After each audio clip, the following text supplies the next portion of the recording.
श्री क्षेत्र गरुडेश्वर या ठिकाणी स्वामी श्री वासुदेवानंद सरस्वती यांच्या समाधीस्थळाच्या ठिकाणी मी आलेलो आहे आणि नर्मदा नदीच्या तीरावर काठावर हे समाधीस्थळ हे मंदिर बांधल्या गेलेलं आहे। या ठिकाणी स्वामी श्री वासुदेवानंद सरस्वती महाराजांनी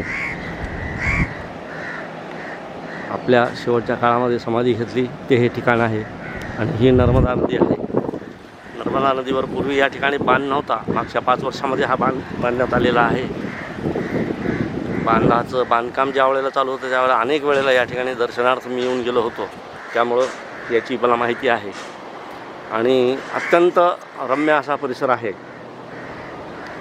आणि ह्या बांधाच्या मागेच पलीकडेच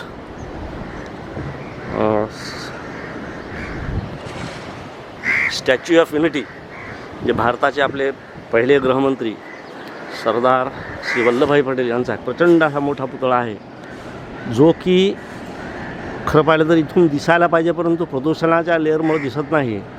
आणि कोविडच्या काळामध्ये या ठिकाणी ज्या वेळेला मी आलो होतो त्यावेळेला तो इथूनच, मी आता सध्या जिथं उभा आहे इथूनच तो दिसायचा, परंतु आता तो दिसत नाही आहे। कारण कोविडच्या काळामध्ये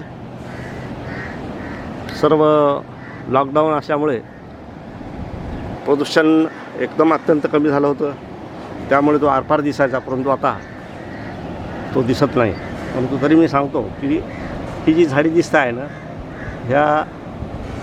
एक मिनिट, हां, हे जे झाड आहे ह्या झाडाच्या बॅक साईडला तो पुतळा कदाचित एखाद्या वेळेला सकाळच्या वेळेला आपल्याला दिसू शकेल असं मला वाटतं आहे। हा सगळा पूर्ण सातपुडा पर्वताच्या ह्या रांगा आहेत आणि ह्या सातपुडा पर्वताच्या रांगांमध्ये हे पूर्ण सरदार सरोवराचं प्रचंड असं विस्तीर्ण जलाशय पसरलेलं आहे।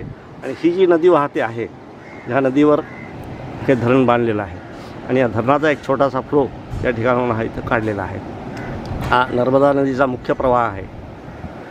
तर माझ्या अंदाजानुसार एवढी माहिती पुरे। आणि पुन्हा एकदा आपल्याला सर्वांना या स्वामी श्री वासुदेवानंद सरस्वती यांच्या समाधी मंदिराच्या परिसराचं एक स्वरूप, एक दर्शन या ठिकाणी करून देतो आणि आपली रजा घेतो। धन्यवाद।